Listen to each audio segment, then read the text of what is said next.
Tahimik ang buong mansyon, maliban sa mahinang yabag ng mga sapatos ni Lorena. Sa kamay niya, isang maliit na maletang kulay asul at sa dibdib niya, tibok ng pusong parang hinahabol ng kabayo.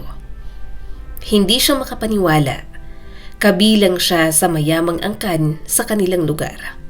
Isa siyang babaeng kapag tumikhim ay napapahinto ang mga katulong.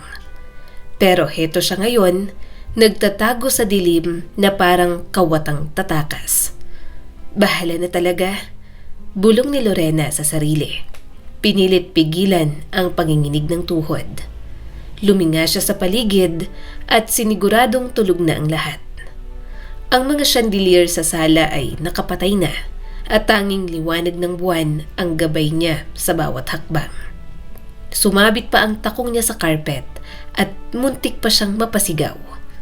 Muntik na, sabi niya sa sarili habang binubuhat ang maleta. Nang makalabas siya sa likod ng mansyon, sinalubong siya ng malamig na simoy ng hangin. Doon sa kanto, sa ilalim ng poste ng ilaw, naghihintay ang taxi ni Robert. Ang taxi driver na nakilala niya, 2 buwan lang ang nakalipas. Hindi niya alam kung paano siyang nahulog dito. Baka dahil sa ngiti ni Robert o sa paraan nitong magbiro na parang hindi siya anak mayaman, kundi simpleng babae lang. Baka dahil sa mga pagkakataon na sabay silang kumakain sa tabi ng kalsada at parang walang pakialam sa mundo. Dahil kay Robert, naging masaya si Lorena. Paglapit niya sa taxi, binuksan agad ni Robert ang pinto. Nakangiti ito pero halatang kinakabahan. Lorena, sigurado ka ba talaga? Pwede pa tayong umatras. Ngumiti siya kahit nanginginig. Kung aatras ako, baka ipakasal ako sa iba ng mama ko.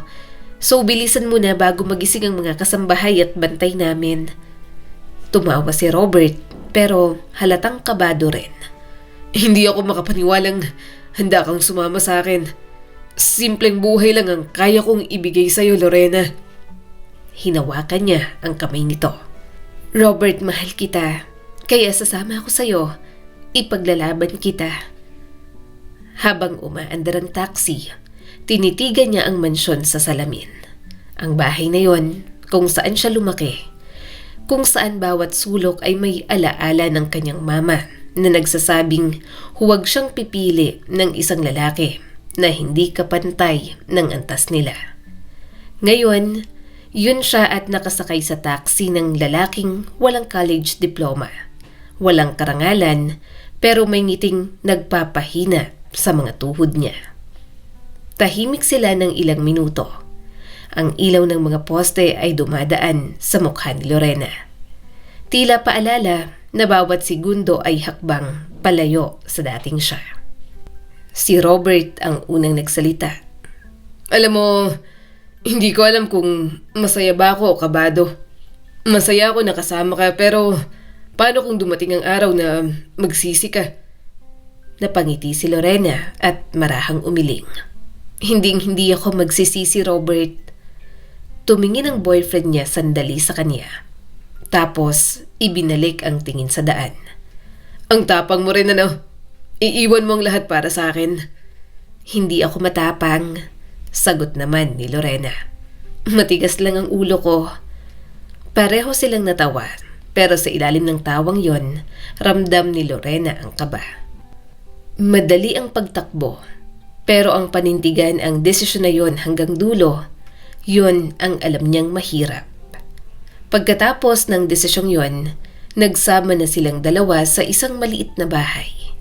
Kahit na simple lang ang lahat, okay lang kay Lorena. Masaya naman siyang kasama si Robert. Sa mga nakalipas na araw din, talagang ibinigay niya ng buong buo ang sarili kay Robert. Wala na siyang boundaries dahil mahal na mahal niya ito. Ang boyfriend niya ang gusto niyang pakasalan at makasama habang buhay.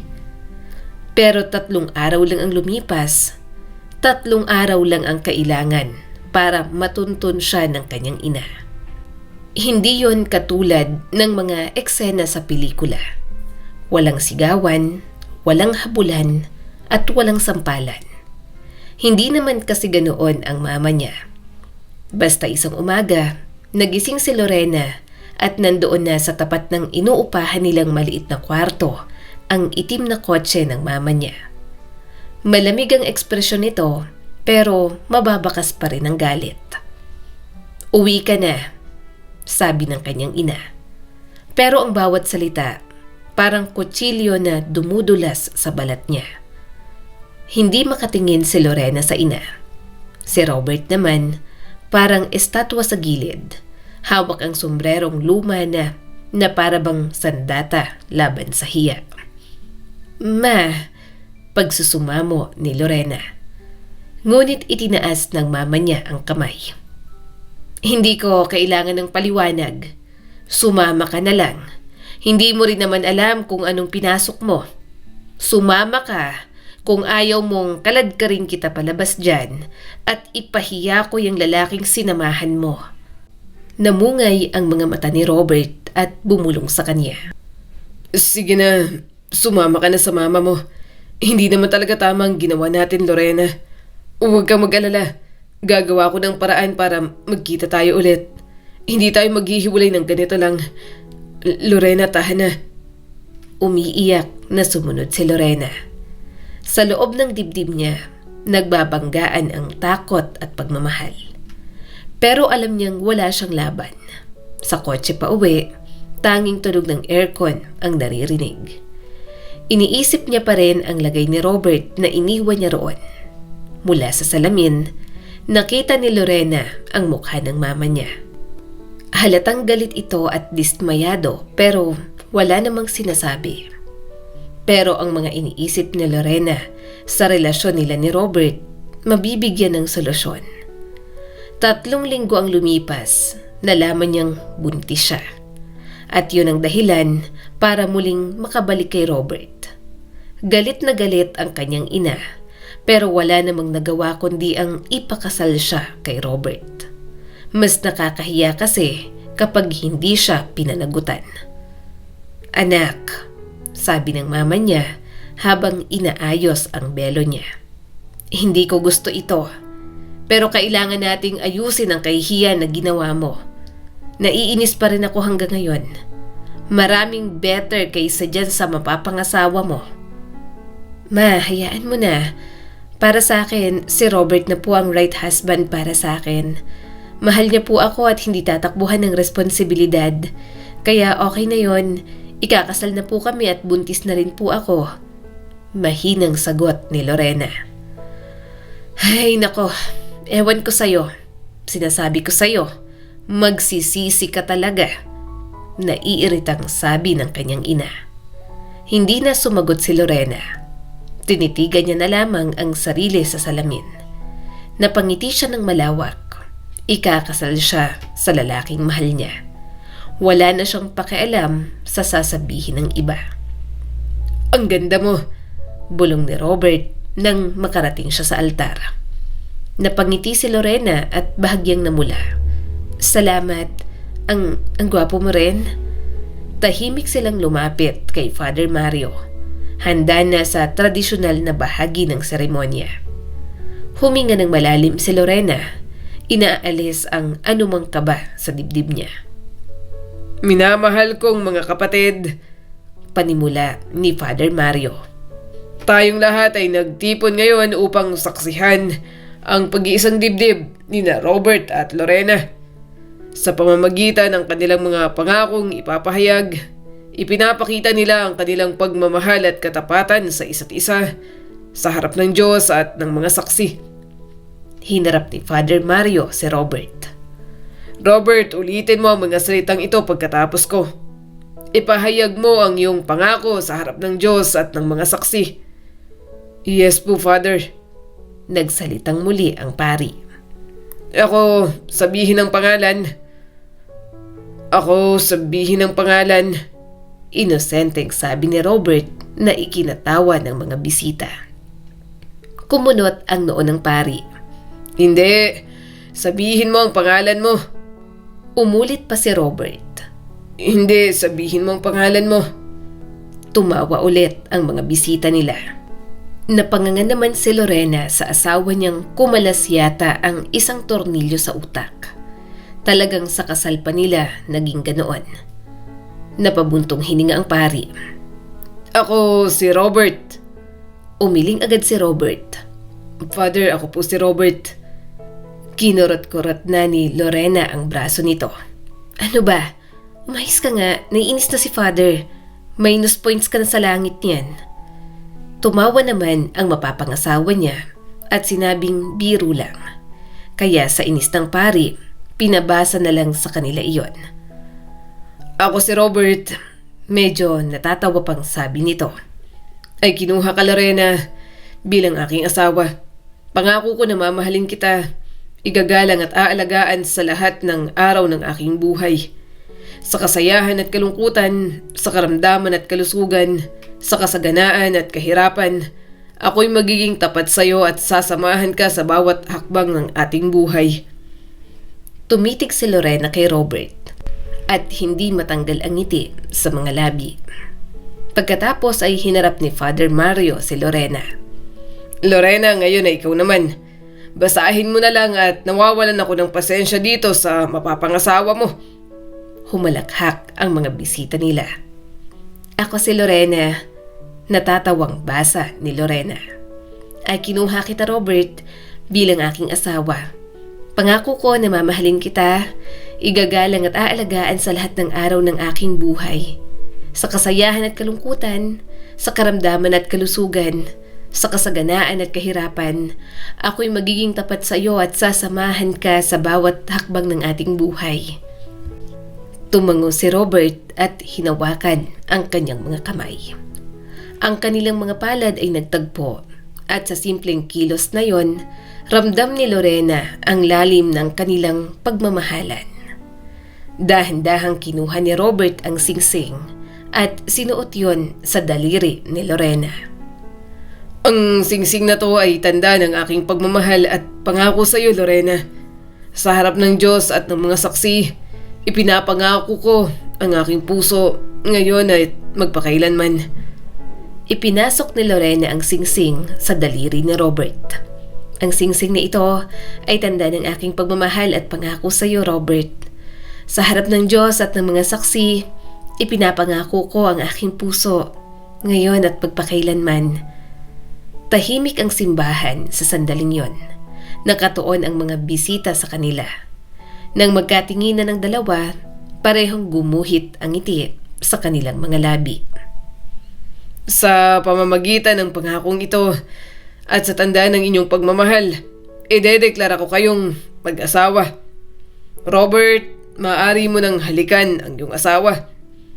Nakangiti at bahagyang nanginginig, hinalikan ni Robert si Lorena. Ang halik ay maikli, ngunit puno ng init at pagmamahal. Pagkatapos ng halik, niyakap nila ang isa't isa at hawak ang kamay sa harap ng lahat. Lumabas sila ng simbahan bilang mag-asawa, magkahawak kamay at nakangiti. Handa na sila sa bagong yugto ng kanilang buhay. Ma, salamat at hindi mo kami pinahiya. Kahit papaano ay nagpapasalamat si Lorena sa mama niya. Huminga ng malalim ang mama ni Lorena. Hindi ko to ginawa para sa kanya. Ginawa ko to dahil anak kita.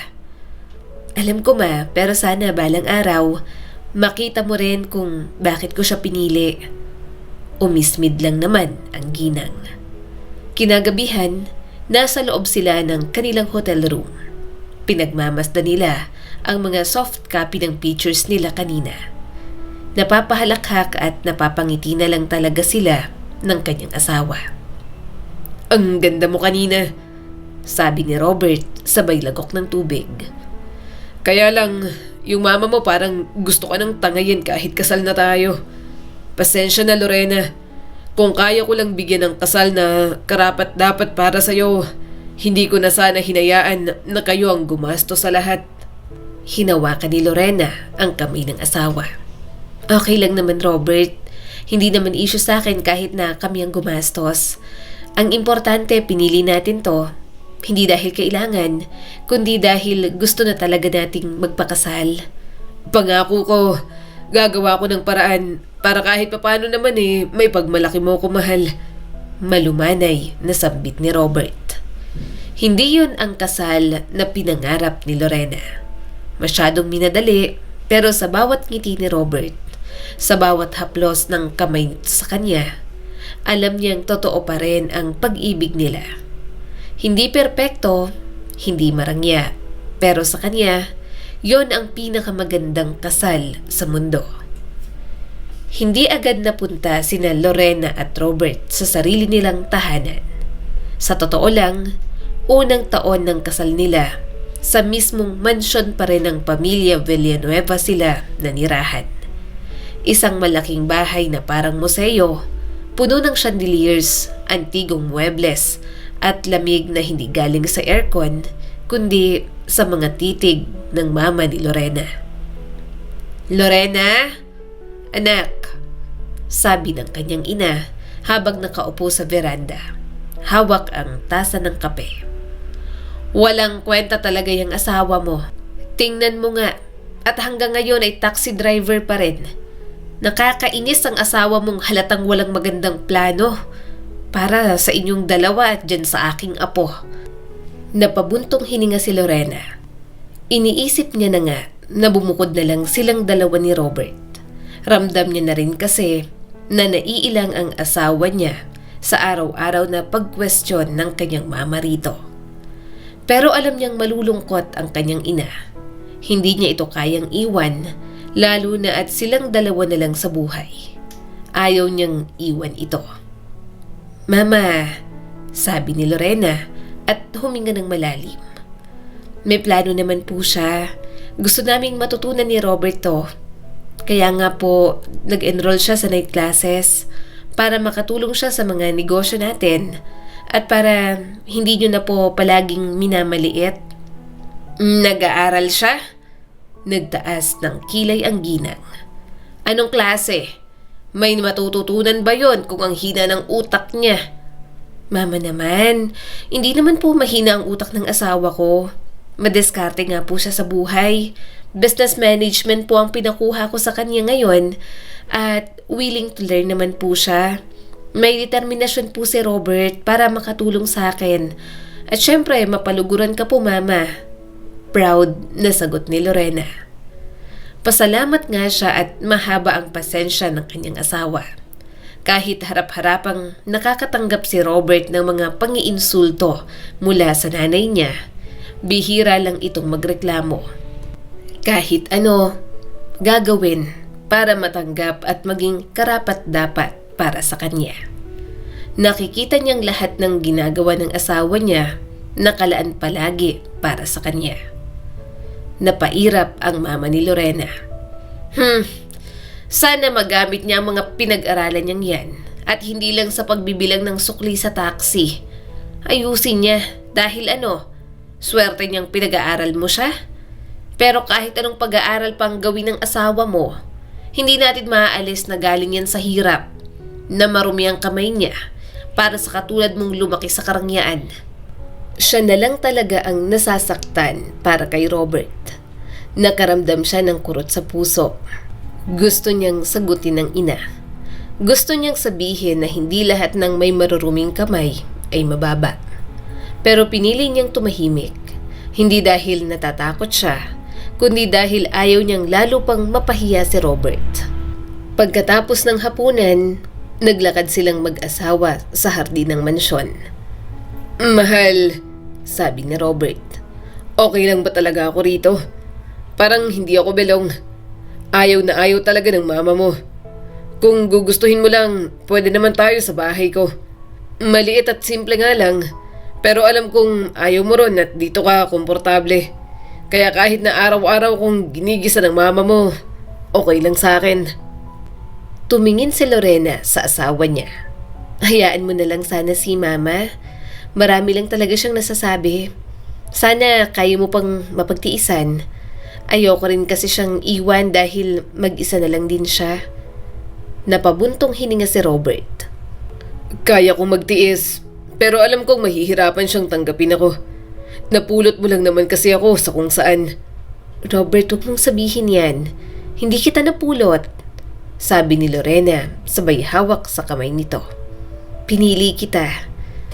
Natahimik si Robert pero maya-maya ay hinalikan ang kanyang sentido. Minsan natatakot ako. Baka pagsisihan mo to. Minsan natatakot din ako, pag-amin ni Lorena. Pero mas natatakot akong hindi ka makasama. Lumipas ang ilang buwan, nasanay si Robert sa mga hirit ng nanay niya. Pero kahit ganun, nanatili itong masipag. Sa umaga, nagdadrive ng taxi at sa gabi ay pumapasok sa night classes. At tuwing uuwi, dala nito ang mga kwento nito. Mahal, Kwento ni Robert minsan habang kumakain sila ng sopas na niluto nito para sa kanya. may pasahero akong matandang babae kanina. Akala niya, hold-upper ako. Na-trauma raw kasi siya sa last niyang nasakyan. Natawa si Lorena. Ang gwapo mo kaya? Mapagkakamalan ka pa bang hold-upper? Pero hindi lahat ng gabi ay masaya. May mga oras na nauuwi sila sa tampuhan. Ang mga maliliit na bagay, lumalaki na, lalo na at mas madalas maging tupakin si Lorena. Hindi niya rin mapigilan ang pagiging bungangera. Minsan, mag-walk out na lang ang asawa niya, sa halip na sumagot para matapos na. Talagang dumaan sa crucial phase ang mga unang taon ng pagsasama nila, na parang nag-adjust pa rin sila na kilalanin ang isa't isa bilang mag-asawa na. Minsan, dahil lang sa pinaghalo ni Robert ang branded niyang damit sa mga nilabhan nito. Robert, bakit pink na tong damit ko? Branded to. Bakit ka kasi naglalaba? I told you na sinamanang na lang ang gagawa. Mas alam nila yung ganito. Bahagyang natigilan si Robert at napalunok. Pasensya ka na. Masakit kasi ang ulo ng kasambahay ninyo. Pinagpahinga ko kaya ako nang kumilos. Tapos ako naman ang naglalaba ng mga damit ko. Sinama ko nang sayo. Akala ko matutuwa ka na pinaglalaba kita. Gusto naman kitang pagsilbihan. Napairap na lang siya. Ilang ulit niya nang sinabi sa asawa niya na hindi nito kailangan gumawa ng mga gawaing bahay para sa kanila. Kaya nga sila may mga kasambahay. Pero hindi pa rin talaga mapakali si Robert. Talagang nangingialam pa rin.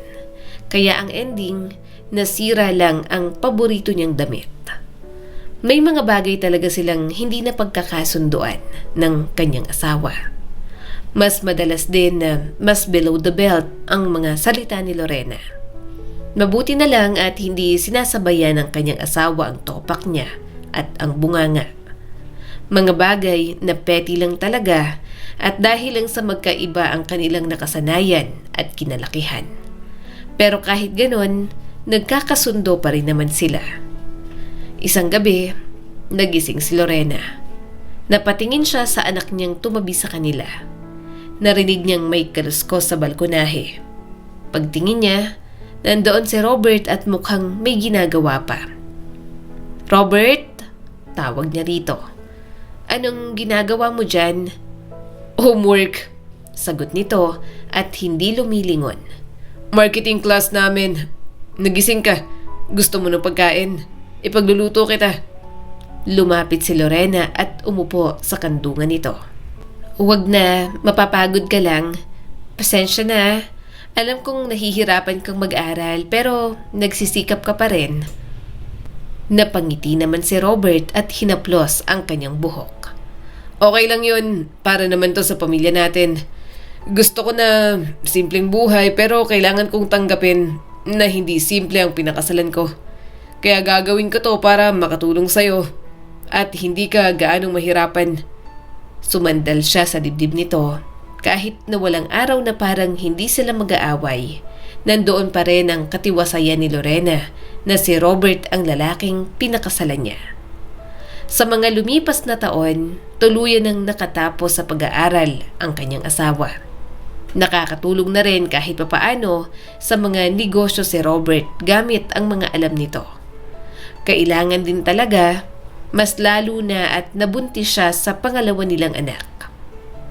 "Robert," mahinang tawag ni Lorena habang nakaramdam ng matinding sakit sa tiyan.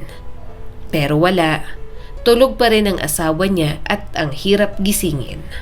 "Robert," ulit niya ng mas malakas. Ungo lang ang sinagot ng asawa. "Robert!" Sigaw niya sabay hampas ng unan sa mukha nito. Nagulat si Robert at napabangon bigla. Ano? Sunog?" Hinampas niya pa ulit ito. "Hindi! Nanganganak na ako!" Napakapit si Robert sa ulo nito. Ngayon? Hindi ba pwedeng bukas?" "Robert!" Sigaw ni Lorena at mabilis na ang paghinga. "Pwede ba? Umayos ka na't naiinis na ako sa'yo." Mabilis itong tumalon mula sa kama. Nagsuot ng t-shirt na baliktad pa ang shorts. Tumakbo ito at kinuha ang bag na matagal na nilang inihanda. "Lorena, relax ka lang." Sabi ng kanyang asawa habang kinakapa kung saan nakalagay ang susi ng kotse. "Susi, Robert! Susi!" Wait lang, nasa bulsa ko yata. Bulong nito at mabilis na hinugot ang susi. Kaso, napunta pa sa ilalim ng sofa. "Bakit may ilalagay sa ilalim ng sofa ang susi, Robert?" Agad na yumuko ang asawa niya para abutin ang susi. Hindi ko rin alam. Sorry na, nagmamadali ako.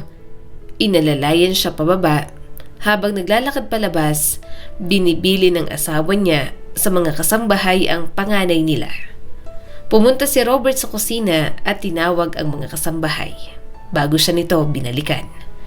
Wala doon ang mama ni Lorena. Nagbabakasyon kasi ito sa Bali.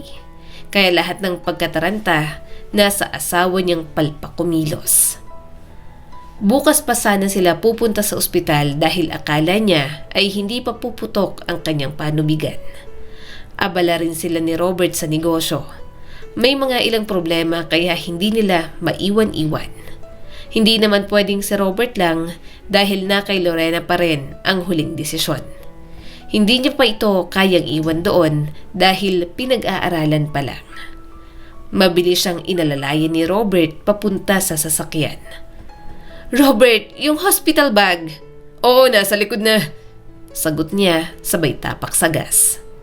Pagdating nila sa ospital, pawis na pawis si Robert. Parang ito ang manganganak at hindi si Lorena. "Excuse me?" Sabi ni Lorena sa nurse. "Manganganak na po ako." Ngumiti ang nurse at sanay na sanay. "Sige ma'am, ready na po ba ang mga gamit?" Oo, Sagot ni Robert sabay abot ng bag. Kumunot ang noo ni Lorena dahil hindi naman yon ang bag na inayos niya noon para sa mga gamit ng baby. Binuksan ng nurse ang zipper at sabay silang natigilan.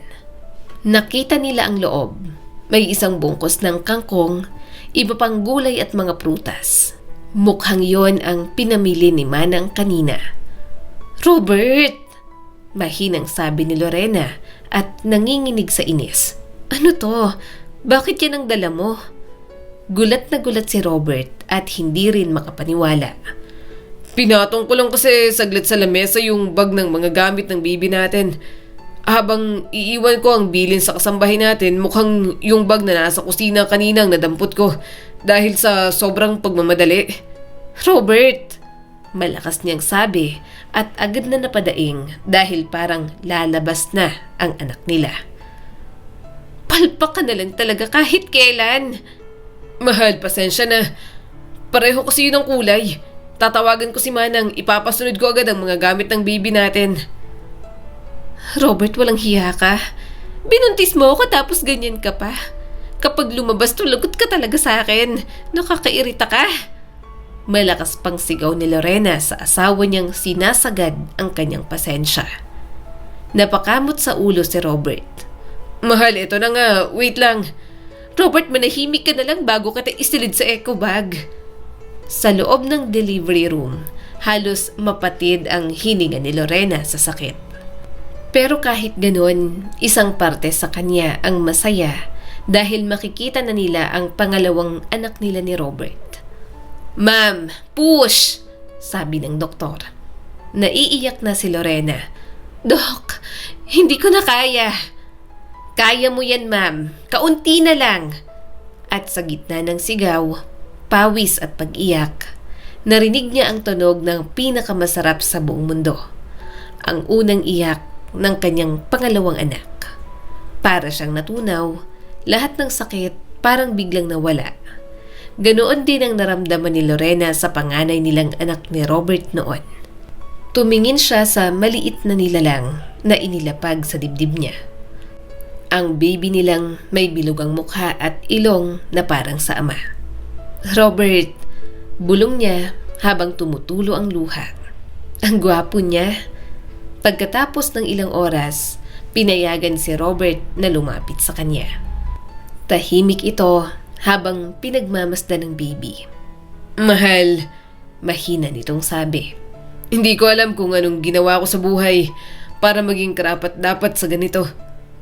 Napatingin si Lorena sa asawa niyang kaaway niya lang kanina. Kahit naman palpak ito, masaya siyang nasa tabi niya si Robert sa tuwing manganganak siya. Ngumiti ito, sabay pisil sa kamay niya. Pasensya na, mahal. Alam kong minsan parang hindi ako seryoso. Pero sa totoo lang, sobra akong natatakot. Ayoko may mangyaring masama sa inyo. Alam ko, sagot ni Lorena. At kahit anong gulo mo, ikaw pa rin ang gusto kong kasama sa lahat ng kabaliwan ng buhay nating dalawa. Simula noon, may dalawa na silang anak. Sina Raina at Rave. Lumalaki na ang pamilya niya, pero hindi siya natatakot. Si Robert naman kasi ang asawa niya at panatag na panatag silang mag-iina roon. Pero ganoon pa rin kaya sa bawat taong lumilipas? Robert, siguraduhin mong hindi ka malilate, ha? Yon ang paulit-ulit na bili ni Lorena habang inaayos ang kuwelyo ng polo nito. Maayos na ngayon si Robert. Bagong gupit, nakapolo at may suot pang relo na bigay niya. Mukhang executive hanggang bumuka ang bibig. Mahal, Sabi ni Robert habang nakangiti. hindi ba pwedeng magsimula muna ako sa casual? Ang init kaya ng long sleeves. Robert, sagot ni Lorena at medyo pinipigilan ng tawa. Kung gusto mong respetuhin sa opisina, kailangan magmukha kang seryoso. Basta huwag mo akong ipapahiya. Business to ng pamilya ko. Promise, mahal. Sabi ni Robert at itinaas ang dalawang kamay. Magiging professional ako. Walang biro, walang sablay. Dumating si Robert sa opisina, sa branch ng negosyo ng pamilya ni Lorena. Isang maliit na car rental service na lumago sa ilalim ng pangalan ng kanyang ina. Marami pa silang negosyo pero syempre, isa-isa niya yung ituturo sa kanyang asawa. Nakasilip siya mula sa loob ng opisina habang pinapakilala ng manager si Robert sa mga empleyado. Siya po si Sir Robert, asawa ni Ma'am Lorena. Siya po ang magiging Assistant Operations Manager natin simula ngayon. Binati ng mga empleyado ang kanyang asawa. Marami siyang nakikitang babae na napapatagal ang tingin sa asawa niya. Hindi niya naman masisisi dahil talagang gwapo si Robert. Napairap si Lorena. Makatitig naman ang mga to. Akala mo naman papatulan ng asawa ko. Sa akin lang naman gandang-ganda yang si Robert. Sa unang linggo, maayos pa ang lahat. Si Robert, laging maaga, palangiti at sobrang approachable. Kung sa puso ng mga empleyado, nakuha agad ng asawa niya.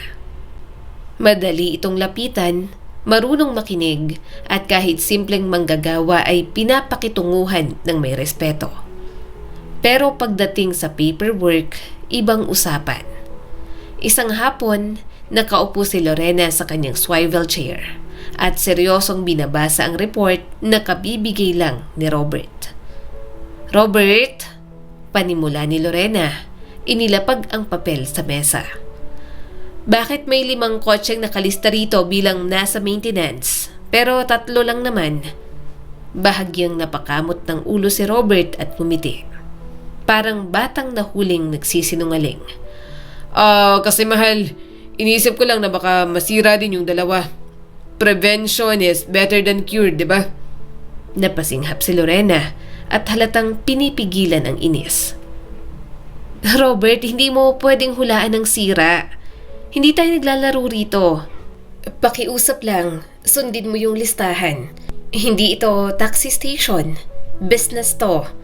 Alam kong wala ka pang masyadong alam dito, pero kailangan mong matuto. Nagsalubong ang kilay ni Robert, ngunit hindi nagsalita agad. Parang hinintay muna siya ng kanyang asawa na matapos sa pagsasalita. Hindi lang naman ito basta para ma-maintain ang mga pinagkakakitaan natin. Patuloy ni Lorena, malumanay na, pero firm pa rin ang tono.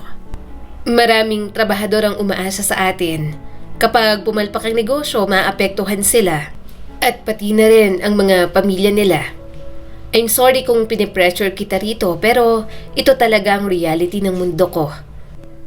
Tahimik si Robert sa ilang sandali, saka marahang tumango. Naiintindihan ko naman, mahal. Hindi naman ako nagrereklamo. Ginagawa ko naman lahat. Pero parang lahat ng gawin ko mali sa'yo. Alam kong gusto mong may katulong ka rito, kaya pinilit kong matutunan kahit yung mga hindi ko nakasanayan. Mahal kita kaya ginagawa ko lahat para sa'yo. Para maging komportable ka. Pero sana ma-appreciate mo rin yung magagandang bagay na nagagawa ko. Natahimik si Lorena. Ilang segundo lang, pero mabigat ang katahimikan. Parang may sumundot na konsensya sa kanya. Totoo, mas madali talagang mapansin ang mali kesa sa tama. Hindi naman sa ganon, sabi ni Lorena at mas malambot na ang tinig. Ayokong mapahiya ka. I'm sorry, mahal. Boss ako rito pero nakakalimutan kong asawa kita. Iniiwasan ko lang din talaga na may mapuna si mama sa'yo. Alam mo naman kung gaano siya kaprangka. Tumango si Robert at pilit na ngumiti. Ayos lang. Sanay na naman ako sa mama mo. Sa umpisa pa lang, alam ko namang mahirap makuha ang loob niya. Umikot ito sa mesa at lumapit sa kanya. Pero nagpapasalamat pa rin ako sa'yo sa buhay na meron ako ngayon. Kundi dahil sa'yo, hindi ako makakapasok sa ganitong mundo. Kaya kahit mahirap, kahit minsan nakakahiya o nakakainis, masaya pa rin ako kasi kasama kita. Napayuko si Lorena at bahagyang napangiti. Minsan kasi nakakalimutan ko na hindi ka sanay sa ganitong klase ng buhay.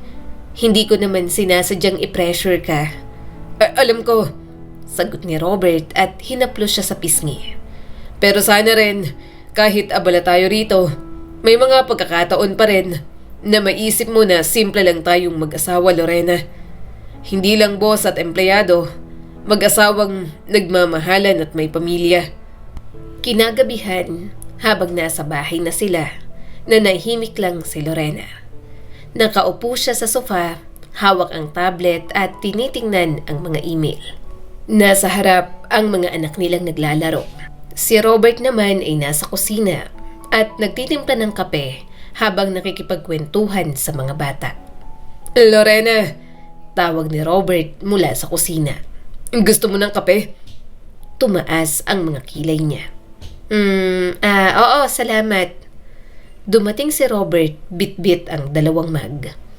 Cream and 2 sugars, diba? Ngumiti si Lorena. Naalala mo pa? Oo naman, sagot ng kanyang asawa habang nakangiti rin. Asawa kita, syempre, inaaral ko ang buhay na meron ka. Pero higit sa lahat ng yun, mas inaaral kita bilang asawa. Kaya kilalang kilala kita at marami na akong bagay na alam sa'yo. At kapag mas may natutuklasan pa ako, nagiging masayang puso ko. Napangiti siya sa mga sinasabi nito. Nararamdaman niya talaga ang pagmamahal ni Robert. Tahimik silang uminom ng kape. Pagkatapos ng ilang sandali, si Lorena na ang bumasag ng katahimikan. Robert, thank you kanina. Alam kong mahirap sa'yo, lalo na kapag alam mong sinusukat ka ng ibang tao. Tumingin si Robert sa kanya ng seryoso. Alam kong hindi ko kayang pantayan yung level mo, Lorena. Pero ang gusto ko lang naman, maging karapat-dapat sa'yo.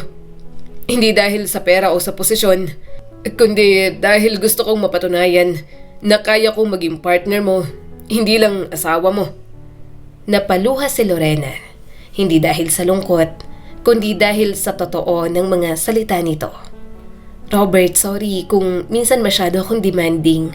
Patawarin mo ako. Hindi ko lang gustong makompromiso ang negosyo. Pero minsan, nakakalimutan kong tao rin pala tayo. Ngumiti si Robert at hinaplos ang kamay niya. Hindi mo kailangan humingi ng tawad. Alam kong ganito ka magmahal. Mahigpit, disiplinado pero totoo. At kahit may mga pagkukulang ako, gusto kong malaman mo na wala akong pinagsisisihan. Ikaw at ang mga anak natin, sapat na palagi para sa akin. Tumango si Lorena at niyakap ang kanyang asawa. Sana hindi ka mapagod, Robert. Hindi ako mapapagod. Pero minsan, bulog ni Robert. Sana yakapin mo rin ako kahit walang dahilan. Hindi dahil nagkamali o nagtagumpay ako, kundi dahil gusto mo lang. Yayakapin mo ko dahil asawa mo ko at mahal mo ko. Natawa si Lorena, pero lumambot ang mukha niya. Yumakap siya ng mahigpit. Masaya siya na may asawa siya na katulad ni Robert. Dumating na rin kayo. Malamig na bati ng kanyang mama. Alam ko namang malilate ka na naman, Lorena. Alam kong busy ka sa negosyo, pero sana naman may oras ka pa rin para sa pamilya mo. Ngumiti si Lorena. Sorry ma, nagkaroon lang ng kaunting delay. Nasa maayos na kalagayan naman ng lahat. Tumitig ang kanyang ina kay Robert mula ulo hanggang paa. At ikaw, Robert, kamusta naman ang pag-a-adjust mo sa trabaho? Baka naman puro ka lang ngiti sa mga empleyado at wala namang silbi sa opisina. Sumagot si Robert kahit na walang respeto ang tono ng ina ni Lorena. Ginagawa ko naman po ang makakaya ko, mama. Natututo na rin po ako. Napairap ang isa sa mga tiyahin ni Lorena. Aba, dapat lang. Alam mo namang hindi biro ang negosyo ng pamilya niyo, Lorena. Nakakatakot kung hindi marunong yung asawa mo. Hindi na nakatiis si Lorena. Mahigpit niyang hinawakan ang kamay ni Robert sa ilalim ng mesa. Tita, kung hindi siya marunong, hindi ko po ipapasok sa kumpanya. At kung may natutunan ako sa asawa ko, yan ay kung paano magpursige kahit walang karangyaan. Natahimik ang mga kamag-anak niya sa buong mesa.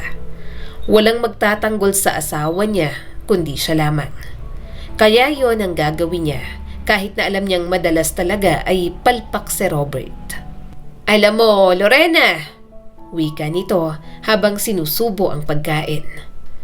Hindi ko alam kung bakit kailangan pang makialam ni Robert sa negosyo. Kung tutuusin, sapat na siguro na nasa bahay lang yan. Magaling naman siya sa gawaing bahay, hindi ba? At least doon may silbi. Tita, mariing sabi ni Lorena. Pinag-aral ko po siya dahil masyado niyong minamaliit. At nakaya niya kasi may gusto po siyang patunayan, lalo na kay mama. Partner ko si Robert, hindi katulong. At kung siya man ay gustong matuto, sino ako para hadlangan yon? Ayokong magtagumpay ng mag-isa. Pipiliin kong magtagumpay kasama si Robert kasi sa dulo, hindi ko naman kailangan patunayan kung gaano ako kayaman o katalino. Ang gusto ko lang ay yung may karamay ako sa lahat, sa hirap man o sa ginhawa. At yun ay walang iba kundi ang asawa ko. Bahagyang namutla ang kanyang tita, pati na rin ang kanyang ina sa tonong ibinigay niya. Mula pagkabata, bihirang-bihirang sumagot si Lorena. Ngayon lang talaga dahil kay Robert. Sa asawa niya lang naman nagawa na sumunod sa sarili niyang mga desisyon. Pag-uwi nila, tahimik lang sila sa kotse. Si Robert ang nagmamaneho, nakatingin si Lorena sa labas at maya-maya ay humawak ito sa kamay niya. Pasensya ka na, sabi ni Lorena. Alam kong hindi madaling pakisamahan si mama. Pero sana maramdaman mo na hindi ka nag-iisa. Hindi ko hahayaang bastusin ka sa harap ko. Ngumiti si Robert pero hindi agad nagsalita. Alam mo, hindi ko naman sila masisisi. Alam kong hindi ako galing sa mundo nyo. Pero salamat pa rin sa pagtatanggol mo sa akin. Ayaw ni Lorena na napapahiya ang asawa niya. Pero ang pagtatanggol na yon, kaya pa ba niyang panindigan kung paulit-ulit na itong pumapalpak? Kaya niya bang matuwa sa asawa niya kung hindi na siya natutuwa sa mga ginagawa nito? Isang umaga, habang naglalakad sa hallway ng opisina, may sinabi sa kanya ang isang staff na si Liza. Kaibigan niya rin ito, kaya may tiwala siya palagi. "Ma'am," mahina nitong sabi, "wag po sana kayong magagalit ha. Pero baka gusto niyo pong bantayan si Sir Robert?" Nanlamig si Lorena.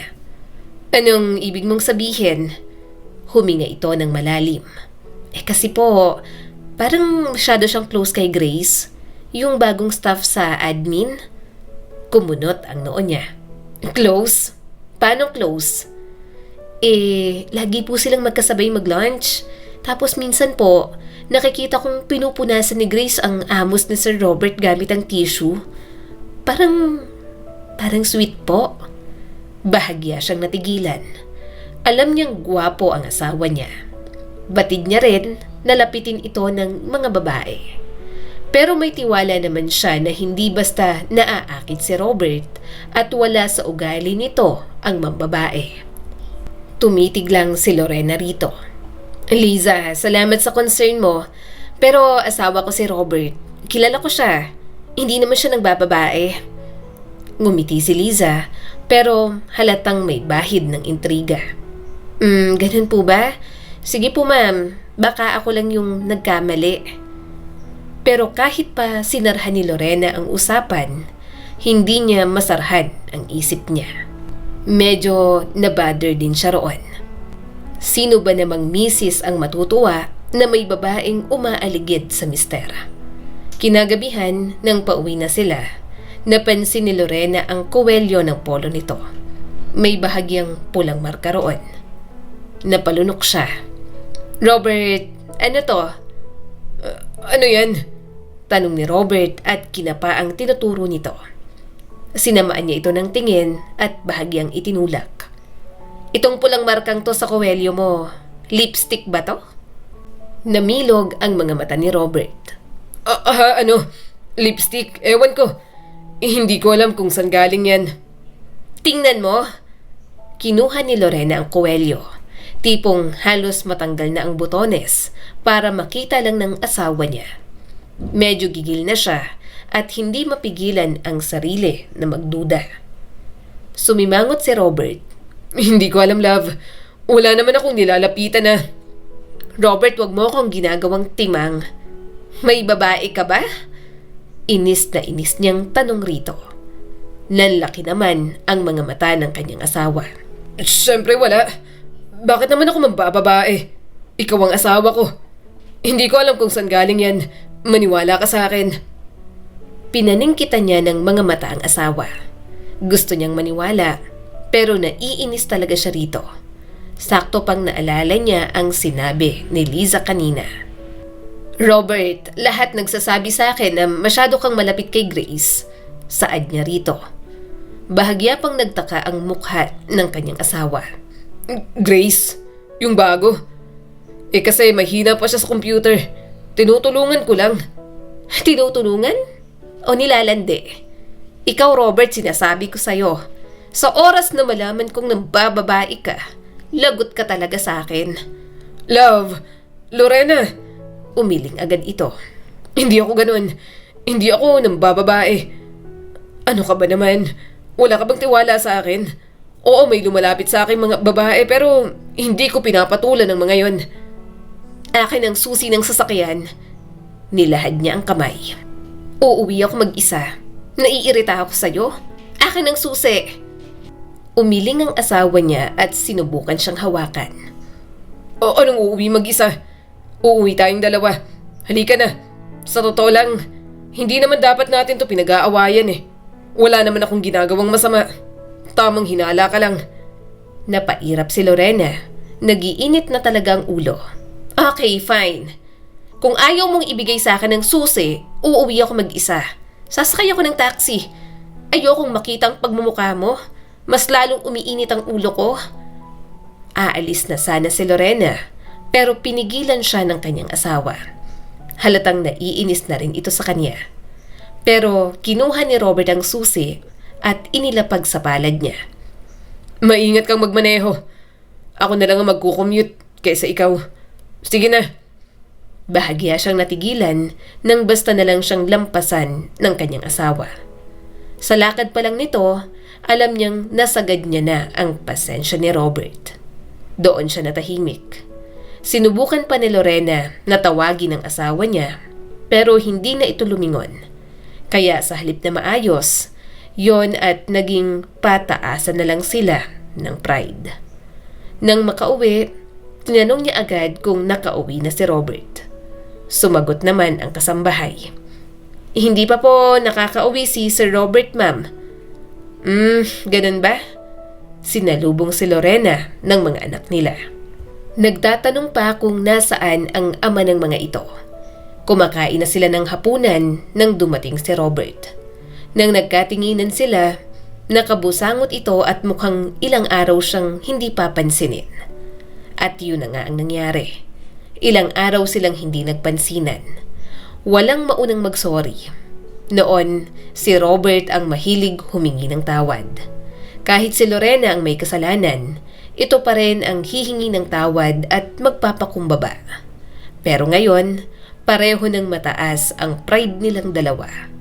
Kaya habang tumatagal ang kanilang away na hindi na pag-uusapan, mas lalong hindi nawawala ang pagdududa niya na may ibang babae nga ito. Pero syempre, katulad ng mga normal na mag-asawa, isang araw ay magpapansinan na lang sila. Parang normal na magkaayos na lang. Walang sorry, walang pag-uusap na malinaw. Kaya ang mga issue, naiiwan na lang talaga. Tipong kung kailan sila tumatagal ni Robert, saka naman nila dinidismiss ang mga issue sa pagitan nila na parang wala lang. Gusto mo mag-lunch? Tanong ni Robert. Nagluto ako kanina sa bahay. Nagluto ako ng paborito mong salmon sisig na may yogurt. Ngumuso naman siya habang nagbabasa ng mga papeles. Ano yan? Suhol? Pumasok sa opisina niya si Robert at hinalikan ang kanyang sentido. Oo, bati na tayo ah. Miss na kita. Halika na, kumain na tayo. Mamaya na ulit yan. Nagpadala si Lorena sa marahang hila ng kanyang asawa. Nang yakapin siya ni Robert, tuluyan na rin naman siyang bumigay. Ganoon na yata talaga siguro kapag mag-asawa. Hindi na mawawala sa cycle ang tampuhan. Pero naiipon naman ang mga problema na hindi nare-resolba. Maliit lang sa una pero kapag hindi pinansin, nagiging parang alon na dumadagdag ng dumadagdag hanggang sa tuluyang tumama. Gaya na lang noong araw ng performance ng kanilang anak na si Raina sa isang stage play sa paaralan. Ilang linggo na yung pinaghahandaan ng anak nila.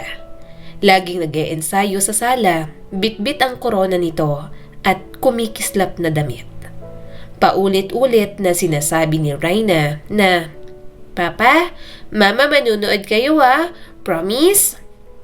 Of course anak, sabi ni Robert noon at yakap ang anak nila. Hindi ako mawawala. Ako pa ba? Napangiti naman ang kanyang anak. Promise po ah, ayokong wala ka po. Promise, sagot pa ni Robert sabay pinky swear. Kaya nang dumating ang araw ng palabas, excited si Raina. Si Lorena kahit abala sa negosyo, siniguradong makakarating. Galing pa siya sa meeting sa isang business trip at agad na dumiretso doon.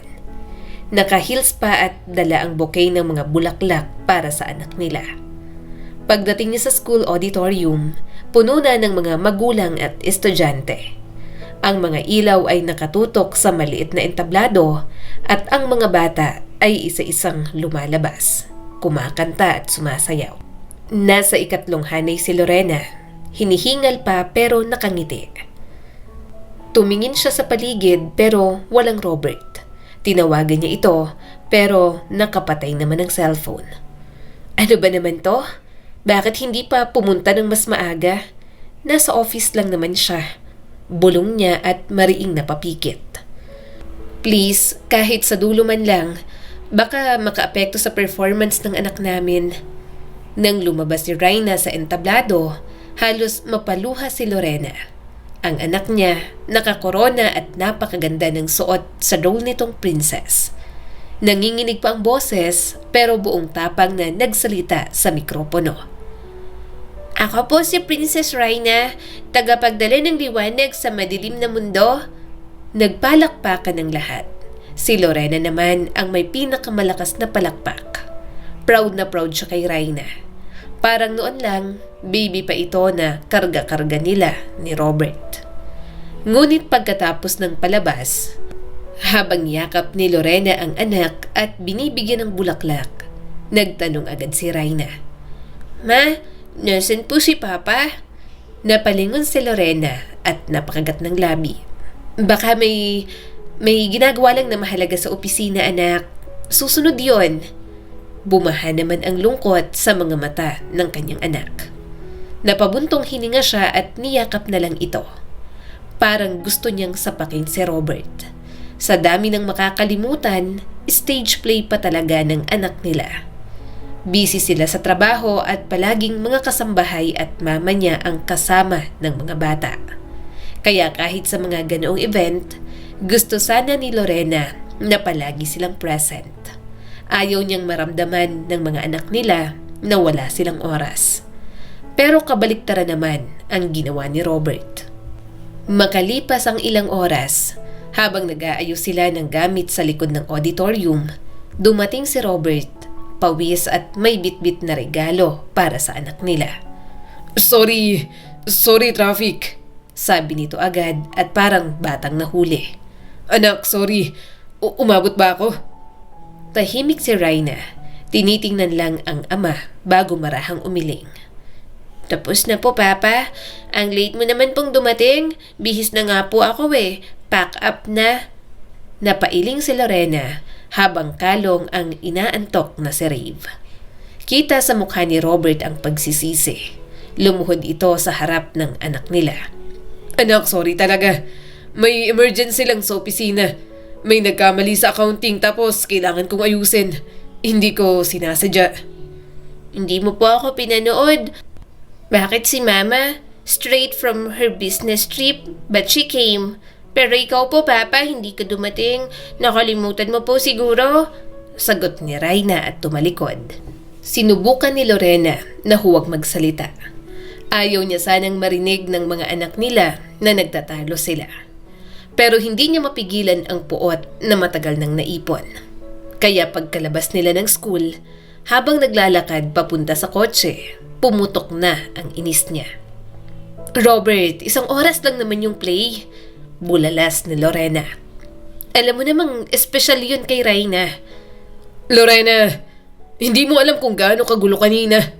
Depensa ni Robert at hinahabol ang hininga. May discrepancy sa reports. Kailangan kong pumirma. Kung hindi ko inayos, pwedeng magkaroon ng penalty ang kumpanya. Tapos kapag palpak ako sa trabaho, magrereklamo ka na naman. Magagalit ka na naman sa akin. Hindi ko na alam kung saan lulugar. Iniiwasan ko lang namang pumalpak sa trabaho. Kahit na. Alam mo dapat kung paano balansehin ang oras mo. Matalim ang boses ni Lorena. Bakas ang frustrations sa mukha ng kanyang asawa. Pero minsan kasi, kailangan mo rin maintindihan na hindi ako katulad mo. Ikaw sanay ka na sa pressure, sa negosyo, sa madaling desisyon. Ako natututo pa lang. Ginagawa ko to para sa atin din. Para sa atin? Napatawa si Lorena pero walang halong saya. Ginagawa mo yan para sa sarili mo, Robert. At ang tagal-tagal na, hanggang ngayon, palpak ka pa rin sa mga desisyon mo.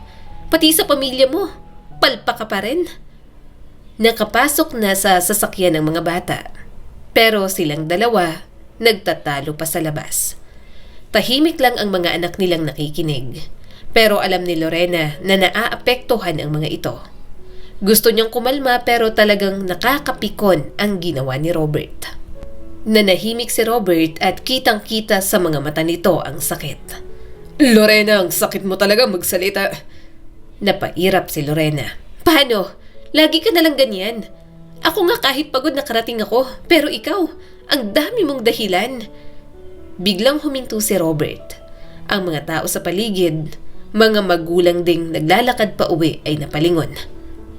Bakit ba palagi kang ganyan, Lorena? Mahina pero puno ng kirot ang boses ng asawa niya. Lahat ng ginagawa ko mali. Lahat ng pagkukulang ko pinalalaki mo. Hindi ka ba napapagod? Natahimik naman siya. Nakatitig si Lorena sa asawa niya at hindi makasagot. Hindi dahil wala siyang tugon, kundi dahil alam niyang may tama rin si Robert sa mga sinasabi nito. Pero hindi niya lang talaga mapigilan, lalo na at pinangungunahan palagi ng emosyon si Lorena. Umiling si Robert ng marahan. Alam kong nasaktan si Raina. Pero sana kahit minsan, makita mo rin yung efforts ko. Hindi ako perpekto, Lorena. Pero araw-araw sinusubukan kong maging tatay at asawa na karapat-dapat sa inyo. Napayuko si Lorena. Ang mga salitang yon ay parang suntok sa dibdib. Hindi niya akalain na ganoon kalalim ang sugat na dala ni Robert. Pag-uwi nila, talagang wala na naman silang imikan. Kahit sa kama, hindi sila magkatabi. Natulog si Lorena sa tabi ng mga bata at ng gabing yon, hindi niya mapigilang mapaluha. Niyakap niya na lang ang mga natutulog na anak. Siya ang may kasalanan this time.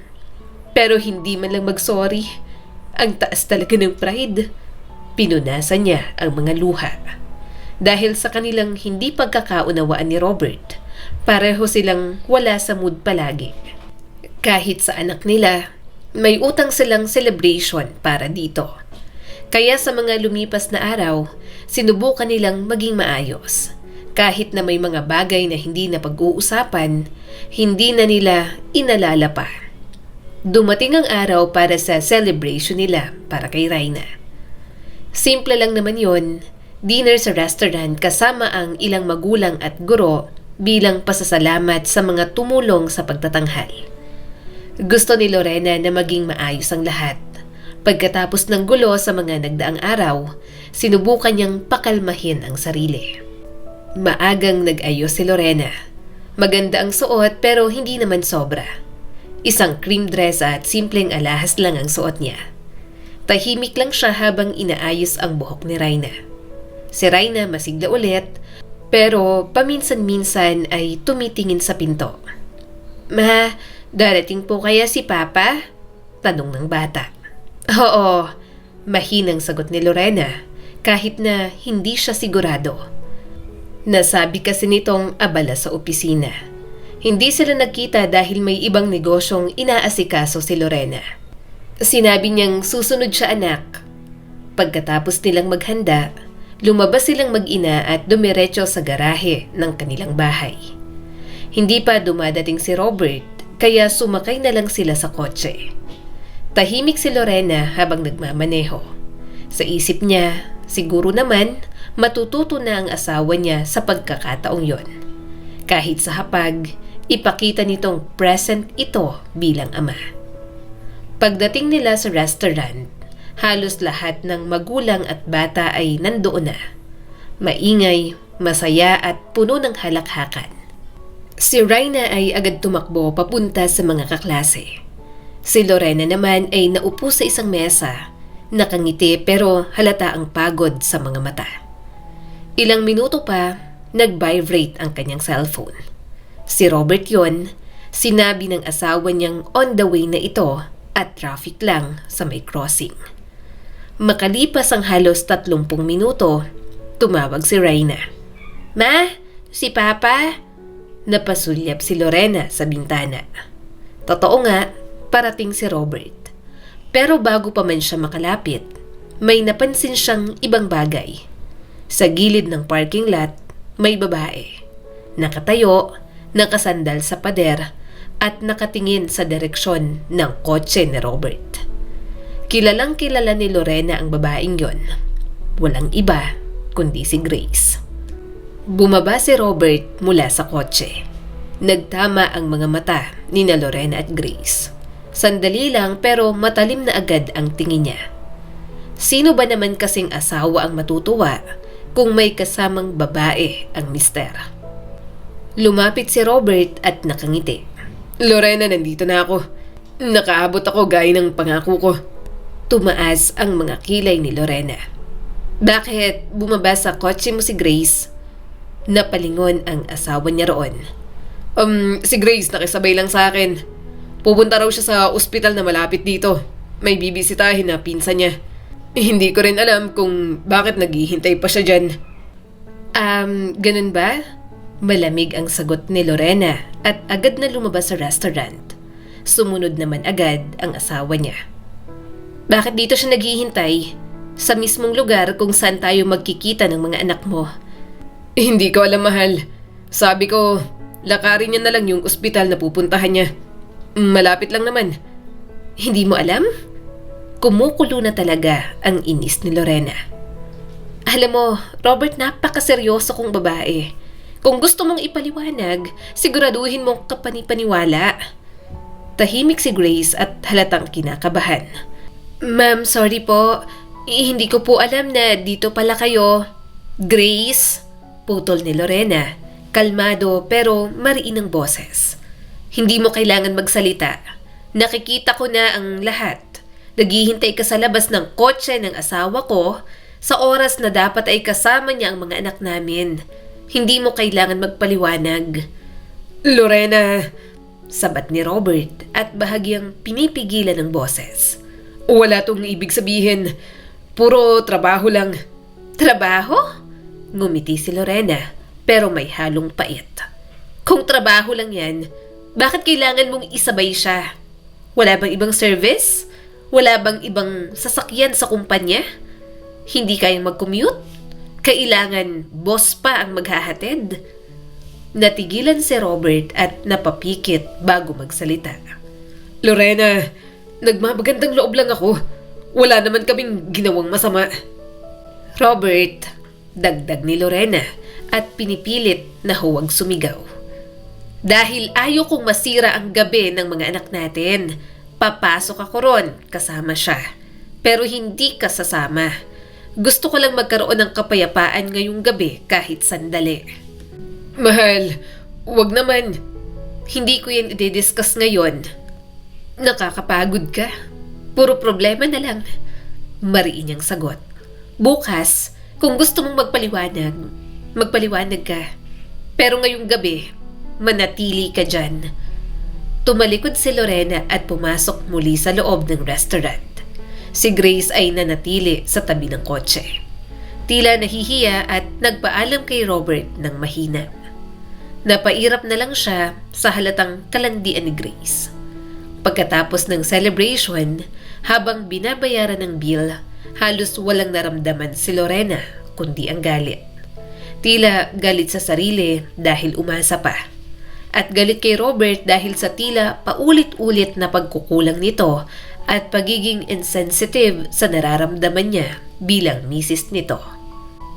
Pag-uwi nila, tahimik siya. Hinihintay na lang niyang makatulog ang mga bata. Naabutan niya si Robert sa sala. Tahimik lang, nakaupo at hawak ang ulo. Lorena, makinig ka muna. Huwag ka nang magpaliwanag, Robert. Tuwid ang tono ni Lorena at masama ang tingin sa asawa niya. Simula bukas, ayoko nang makita si Grace sa opisina. Sesante na siya. Lorena, hindi yan tama. Wala siyang kasalanan. Kawawa naman. May pinapagamot pa raw siyang nanay na may sakit at pinag-aaral na 2 kapatid sa college. Bakit? Naawa ka? Ipinagtatanggol mo ang babae mo? Malamig pa rin ang tinig ni Lorena. Kung hindi mo matitiis na hindi kasama ang babaeng yon, umalis ka rin. Total, sobrang nag-aalala ka eh.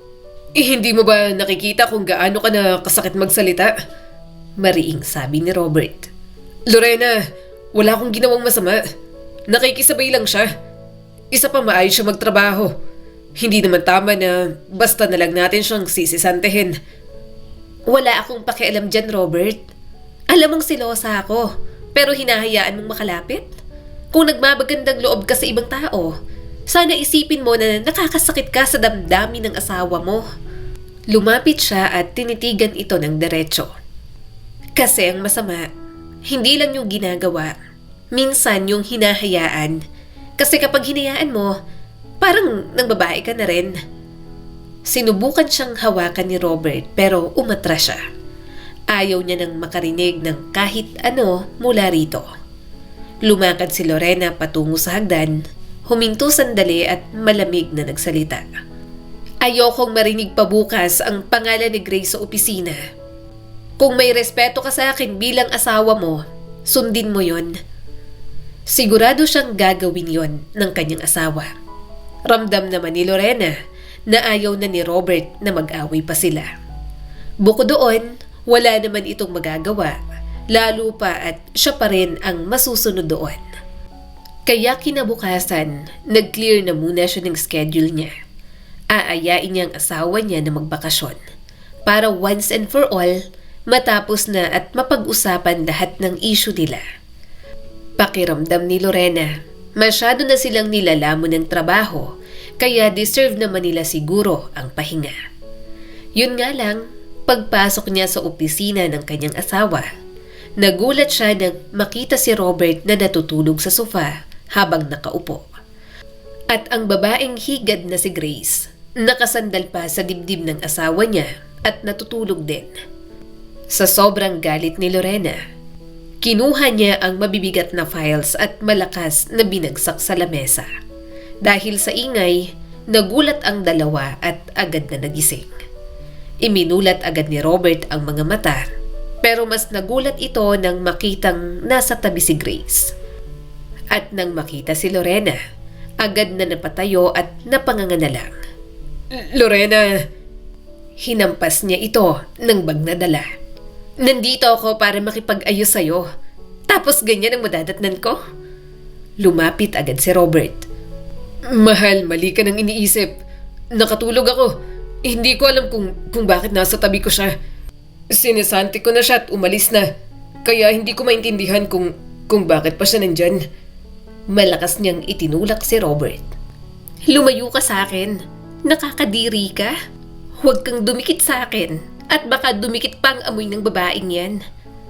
Humarap si Lorena at malakas na sinampal ang napatiling si Grace. At ikaw na babae ka. Sinagad mo ng pasensya ko. Nagtitimpi pa ako sa'yo nung una, pero nakakapikon ka na.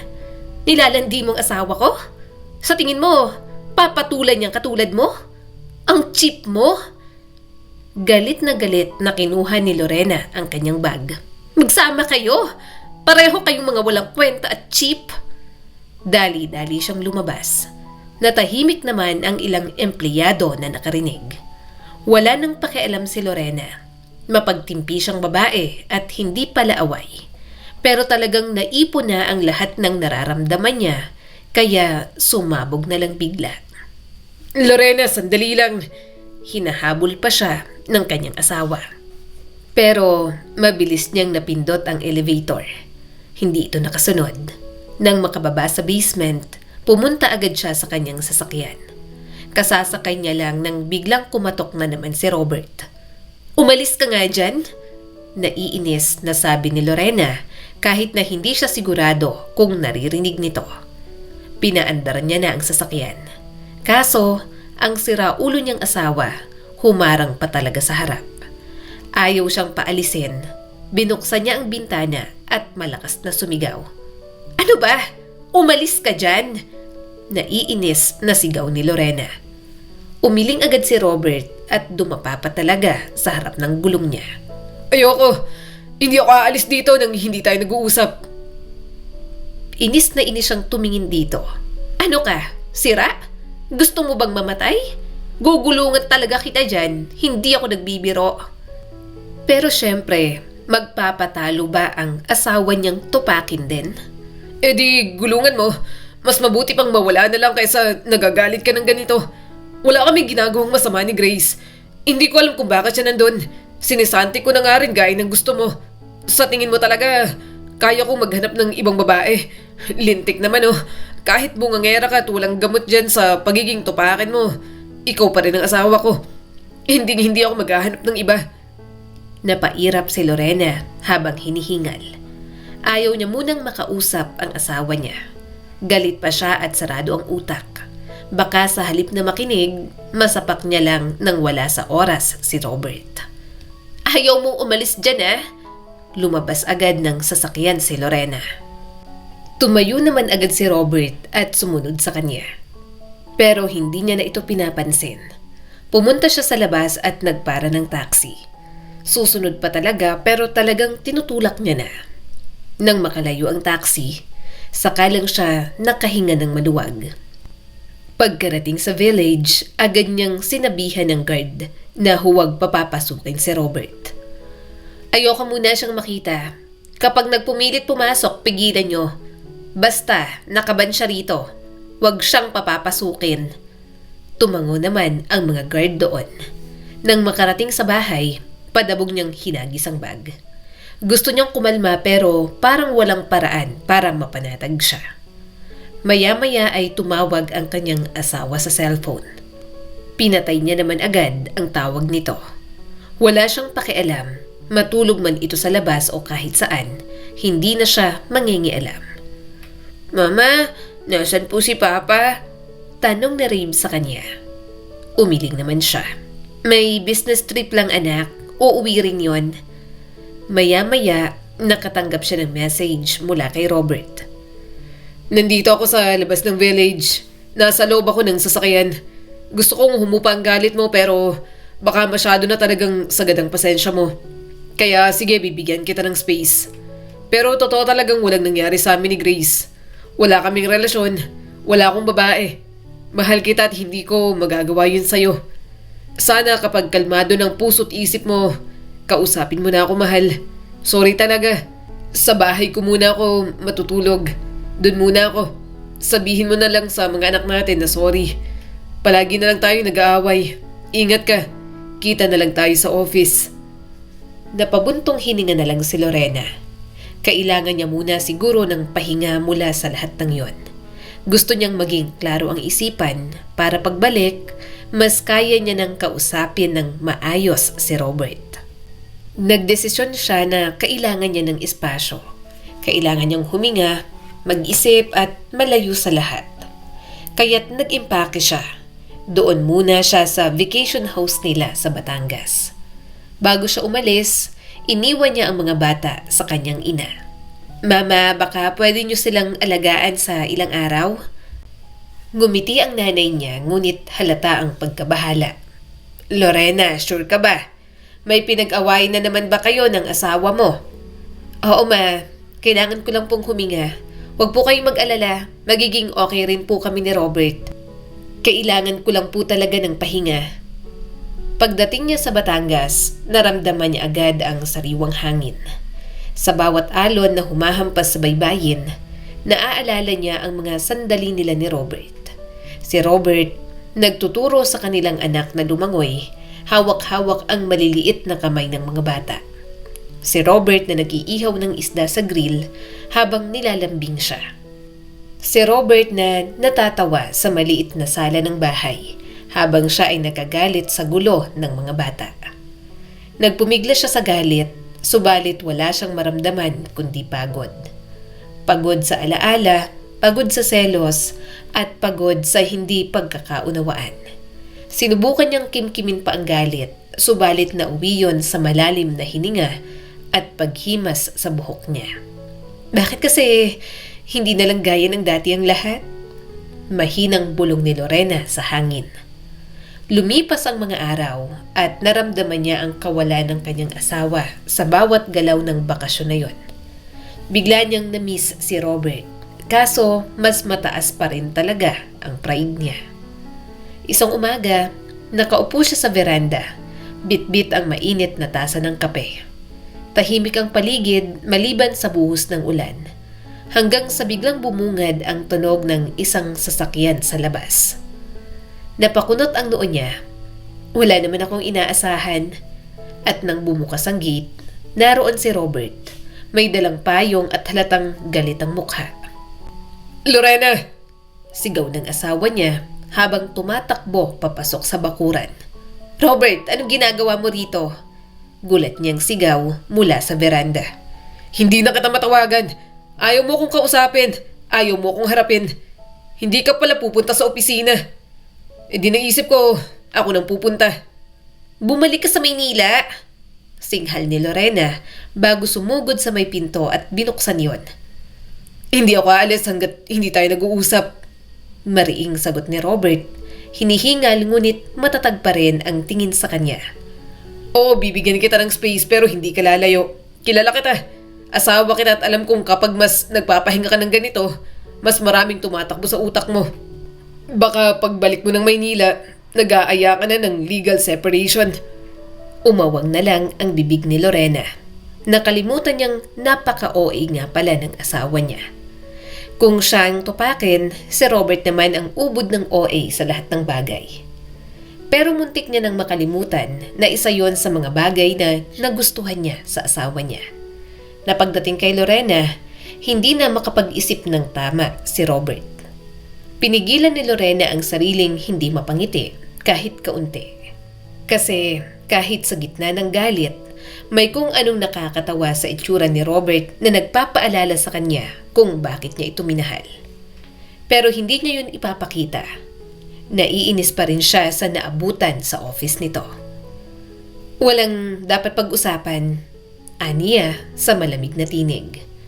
Nanlumo agad si Robert. Lorena, please. Hindi ako aalis. Kahit pa paalisin mo ako ng 100 beses.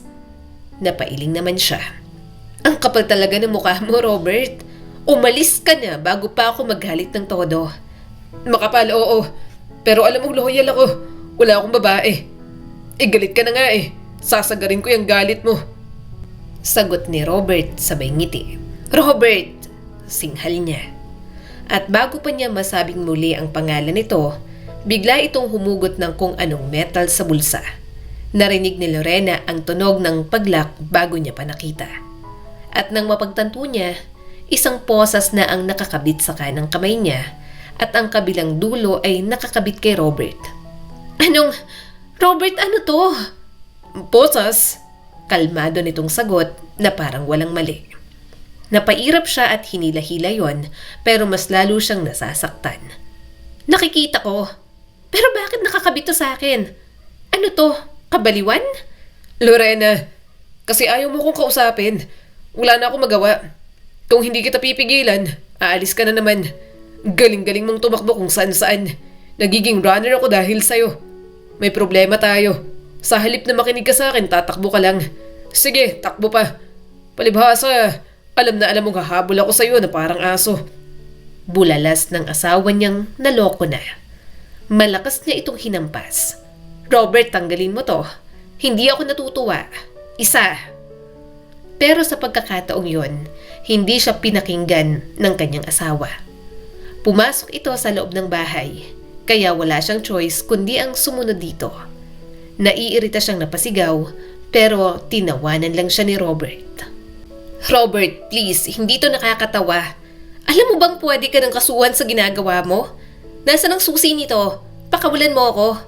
Bakasyon ko to pero pinahihirapan mo pa ako ng ganito? Humarap si Robert sa kanya. Ako, Lorena. Asawa mo ako pero pinahihirapan mo pa ako. Alam mong mahal na mahal kita tapos ganyan ka pa. Wala akong babae. Nagsiselos ka lang. Dapat may ginagawa tayo dyan sa pagsiselos mo. Hindi pwedeng walk out agad. Mag-asawa na tayo. Kaya kung anong mga issue natin, mature dapat nating harapin. Mapait na tumawa si Lorena. Wow! Coming from you! Bakit? Hinaharap mo ba ang mga problema natin? Hindi ba't hindi rin naman? Ang taas ng pride mo. Nakakainis ka. Hindi ka nagsasorry. Isa pa, alam mo sa sarili mo na silosa ako. Pero hinahayaan mo pa yung Grace na yon na umaligid sa'yo. Napabuntong hininga ang asawa niya. Sorry, okay? I'm sorry. Naging insensitive ako sa nararamdaman mo. Pero ang sa akin lang, hindi ko ginawang issue dahil hindi naman ako naapektuhan. Sa tingin mo, lilingon pa ako sa iba? Ha?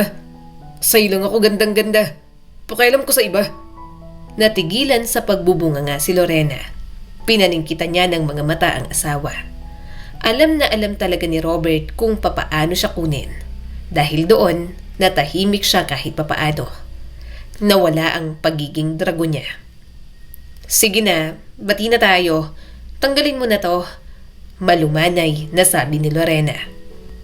Pero ang walang hiya niyang asawa, may trust issue pa. Ayoko. Dito ka sa tabi ko. Baka pagising ko, iniwan mo na naman ako. Wala akong tiwala sa bati-bati na yan. Robert! Malakas niyang sigaw dito. Ngumisi naman ito. Tingnan mo, dragon ka na naman. Kaya magtiis ka. Nakatali ka sa akin, literal. Kaya wala kang magagawa. Kaya yon at para silang ewan na magkasama. Kahit saan siya magpunta, nakasunod ang asawa niya. Nang magluto sila sa kusina, walang tigil ang pagbabangayan nila. Ang lakas ng loob mong mamuhay mag-isa rito. Hindi ka naman marunong magluto. Ikaw na, aray! Aray ah! Lorena! Reklamo ng asawa niya nang ginawa niyang shield ang katawan nito laban sa mga tumatalsik na mantika.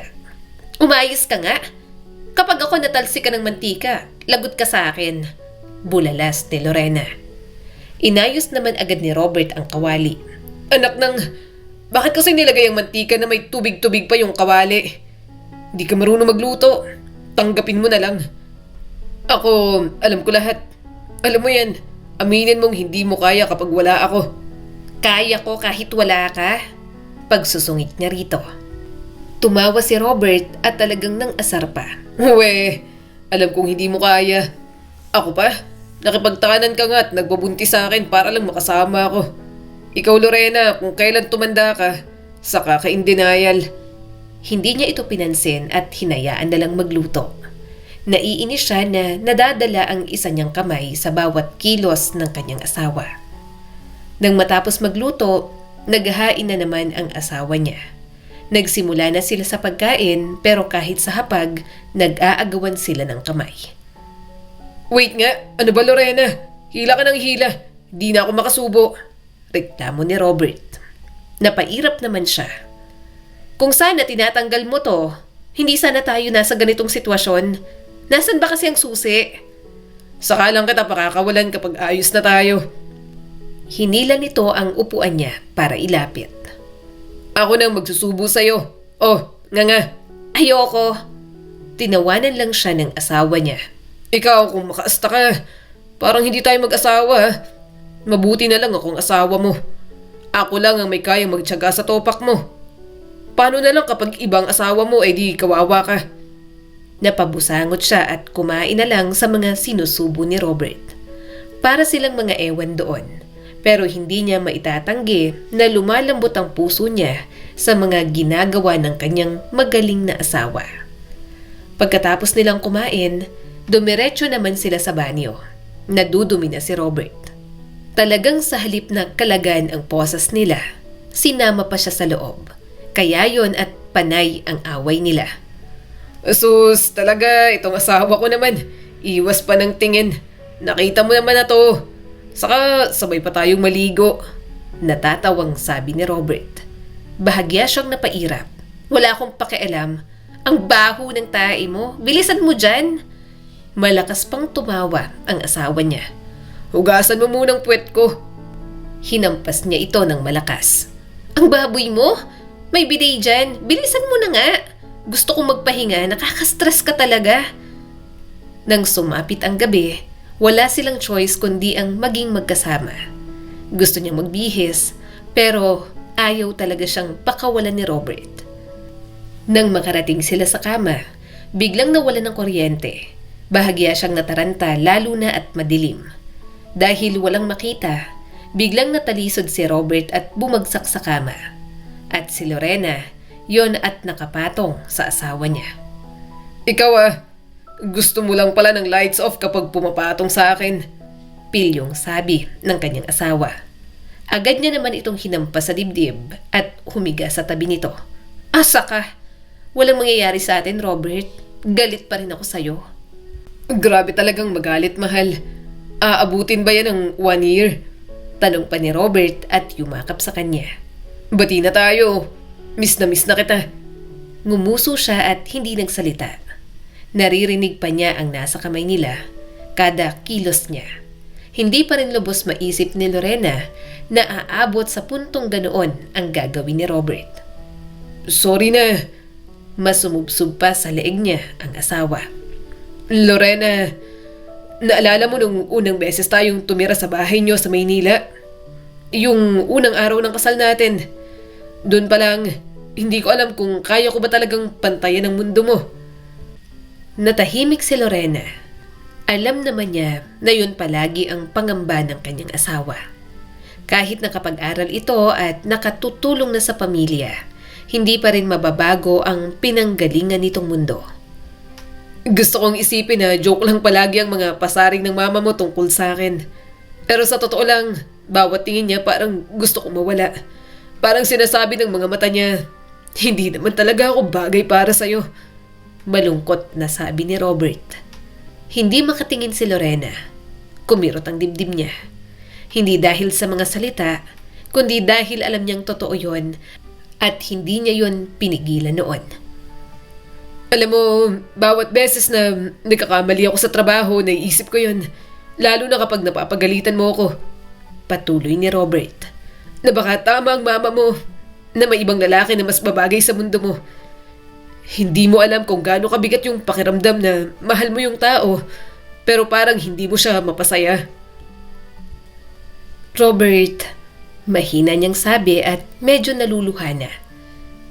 Kailan ko ba iniisip ang ibang lalaki na nababagay para sa akin? Ikaw lang naman yon. Hindi ko sinasadyang saktan ka. Dugtong agad ni Robert. Pero hindi ko rin alam kung paano maging karapat-dapat sa'yo. Sinubukan ko lahat. Nag-aaral ako. Tinulungan kita sa negosyo. Nagpakabait sa mga tao sa opisina. Ginawa lahat ng gusto ng mama mo. Pero parang laging kulang. Huminga si Lorena ng malalim. Parang unti-unting bumubukas ang pinto sa loob ng puso niya. Robert, mahina niyang sabi. Hindi mo kailangan pantayin ang mundo ko. Hindi mo kailangang tapatan yung mga inaasahan ng mama ko o ng iba. I'm sorry kung yan ang napaparamdam ko sa'yo. Mas humigpit ang yakap ni Robert sa kanya. Para bang takot na mawala siya. Doon siya tuluyang napaluha. Alam mo ba kung bakit ako madalas magalit? Tanong ni Lorena. Dahil natatakot lang naman ako sa sasabihin ng mama ko. Alam kong kapag pumalpak ka, mas marami siyang masasabi tungkol sa'yo. Kaya pakiramdam ko, kailangan kitang ayusin. Kailangan hindi ka palpak para maging okay ka palagi kay mama. Ayoko rin kasi na palagi kayong nag-aaway. Pero syempre, ngayon na-realize ko na mas makasarili ako sa part ko. Naging masama ang pakikitungo ko sa'yo. Ang sakit kong magsalita na kapag pumalpak ang asawa ko, ako ang sisisihin. Kapag nagkamali ka, iniisip ko, baka isipin nilang mali na naman ang desisyon ko. Na ako yung hindi marunong pumili. Nape-pressure kasi ako sa kanila, kaya nape-pressure din kita. Tahimik lang si Robert. Hinahaplos nito ang tiyan niya at kahit paano ay napapanatag siya roon. Bigla namang bumalik ang kuryente. At sa mga mata nito, nakita niya ang pag-unawa roon. Parang sa wakas, may narinig itong totoo mula sa kanya matapos ang napakaraming taon ng sigawan at tampuhan. Hindi ko alam yan. Mahina nitong sabi. Hindi ko alam na ganyan ang nararamdaman mo. Hindi ko rin alam dati, sagot ni Lorena. Pero habang mag-isa ako rito, napagtanto ko, masyado kong pinakinggan yung boses ng mama ko, yung mga tao, yung pride ko. Pero ang boses mo, ang boses ng asawa ko, nilunod ko na lang at hindi na pinakinggan. Lorena, hindi niya na napigilan ng hikbi. Sorry. Natawa ang kanyang asawa nang siya naman ang sumubsob dito. May inabot ito sa drawer at kinuha ang susi. Nang nawala na ron ang posas, agad siyang yumakap dito ng mahigpit. Mas maayos at mas damang-dama. Marami siyang napagtanto. Sobrang swerte niya sa kanyang asawa, pero natitake advantage niya lamang. Hindi niya ito napahalagahan, hindi totoong ipinaglaban. Pero nang sandaling yun, mas nalaman niya kung ano ang kahulugan ng asawa para sa kanya. Hinaplos ni Robert ang kanyang buhok. Kahit palagi tayo nag-aaway, Kahit sinasabi mong palpak ako, kahit minsan ang sakit mong magsalita, araw-araw pa rin akong nagpapasalamat na ikaw ang pinakasalan ko. Kasi kahit papano, tinuruan mo akong mangarap ng malaki. Kahit palpak ako minsan, yung paraan mo ng pagtulak, kahit masakit, tinulungan mo akong umangat. Napangiti si Lorena kahit may luha sa gilid ng mga mata. I love you. Nang gabing yon, muling nagkasundo ang kanilang mga pusong nagmamahal. Sa pagkakataong yon, mas alam na nila kung paano hawakan ang kanilang pagsasama. Habang nandoon sila, sinulit na lang nila ang mga oras na magkasama. Tinuring na lang din nilang bakasyon yung dalawa. At nang makauwi, para silang mag-asawa na bagong kasal na kauuwi lang galing honeymoon. Mas na-refresh na rin ang mga utak nila at kalooban. Sa trabaho, kahit napapagod, hindi na rin gaanong nakaka-pressure. Naging support system nila ang isa't isa. Mahal, buntis ka ba ulit? Tanong ng kanyang asawa. Tumango si Lorena at ipinakita ang pregnancy tests. Oo, buntis na naman. Malakas na tumawa si Robert at hinalikan siya sa noo. I love you. Niyakap niya na lang ang asawa. Sa bawat pagtatapos, palagi talagang may bagong simula. Ngunit magbukas man o magsimula sila ng bago, sa pagkakataong yon, palagi na nilang sinisigurado ni Robert na sila ang magkasama hanggang dulo. Ang kwento ni na Lorena at Robert ay simpleng kwento ng mag-asawang nagkamali, nagkasakitan, ngunit sa huli ay natutong umamin at magpatawad. Isa itong paalala na sa bawat relasyon, hindi sapat ang pagmamahal kung puro pride ang nangingibabaw. Madalas, nasasakal tayo ng sariling takot. Sa takot na magmukhang mahina, takot na masaktan, o takot na hindi maintindihan. Kaya tuloy, nakakalimutan nating makinig.